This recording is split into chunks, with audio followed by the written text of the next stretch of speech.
రైతులకు బేడీలపై CM serious. ఇలాంటి చర్యలను సహించేది లేదని అధికారులకు వార్నింగ్. విచారణ జరిపి రిపోర్ట్ ఇవ్వాలి.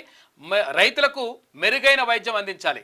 ఢిల్లీ నుంచి ఆఫీసర్లకు ఆదేశాలు. చికిత్స కోసం బేడీలతో రైతులను హాస్పిటల్కి తీసుకొచ్చిన పోలీసులు. విషయం తెలిసి ఎంక్వైరీకి ఆదేశించిన సీఎం ఘటనకు బాధ్యులైన జైలర్ని సస్పెండ్ చేసింది. లగచర్ల రైతు హీరియా నాయక్ను చికిత్స కోసం సంగారెడ్డి ఆసుపత్రికి బేడీలతో పోలీసులు తీసుకెళ్లడంపై సీఎం రేవంత్ రెడ్డి ఆగ్రహం వ్యక్తం చేశారు. బేడీలు వేయాల్సినంత అవసరం ఏమొచ్చిందని అధికారులపై ఆయన సీరియస్ అయ్యారు. ప్రజాప్రభుత్వం ఇలాంటి చర్యలు సహించదని విచారణ జరిపి నివేదిక సమర్పించాలని ఢిల్లీ నుంచి సీఎం రేవంత్ ఆదేశించారు. హీరియా నాయక్కు మెరుగైన వైద్యం అందించాలని చెప్పి ఆయన సూచనలు చేసిండు. అయితే ఇక్కడ హీరియా నాయక్ని తీసుకొచ్చిండు నిన్న. అసలు యాక్చువల్గా ఇది తప్పు.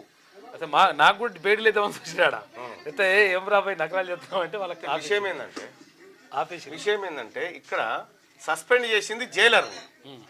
అవును, సస్పెండ్ చేసిందేమో జైలర్ని, తీసుకుపోయింది బేడీలేసి తీసుకుపోయిందేమో ఏఆర్ పోలీసులు.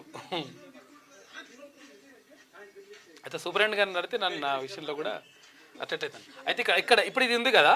అయితే విషయం ఏంటంటే అప్పుడు బాలింతలకు కూడా బేడీలేసి పరమాత్ములు వీళ్ళు ఎవరు కేసీఆర్. ఏం జరిగింది? భద్రాద్రి కొత్తగూడెం జిల్లా ములకలపల్లి మండలం మాదారంలో పోడు రైతులపై ఫారెస్ట్ అధికారుల దౌర్జన్యం. పట్టాలు ఇవ్వక పచ్చి బాలింతలను కూడా, బాలింతలను, గర్భిణీలను, వృద్ధులను కూడా వదులుతలే.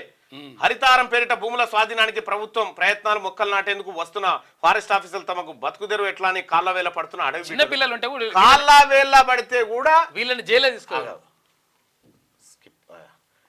వీళ్ళని బేడీలేసి జైలుకు తీసుకుపోయిన పార్టీ కూడా ఖమ్మం జిల్లా కారాగారానికి తీసుకుపోయి జైలు వేసినటువంటి బీఆర్ఎస్ పార్టీ మాట్లాడొచ్చునా?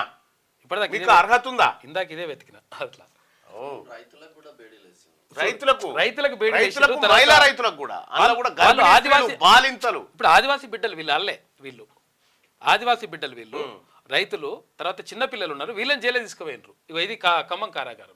ఇది కేసీఆర్ గారి గత చరిత్ర. అది ఇప్పుడేమో ముందరికి. మీరు తెలుగులో అనర్గళంగా రాయగలరా? స్పష్టంగా మాట్లాడగలరా? మాటలకు తగ్గట్టు అభినయించగలరా? అయితే ఇంకెందుకు ఆలస్యం? క్యూన్యూస్ మీకు ఒక మంచి అవకాశాన్ని ఇస్తుంది. క్యూన్యూస్ లో పనిచేయటకు లేడీ యాంకర్స్ కావాలను సంప్రదించవలసిన నెంబర్ 8688926084. QNewsAds@gmail.com ను సంప్రదించండి. లైక్ చేయండి.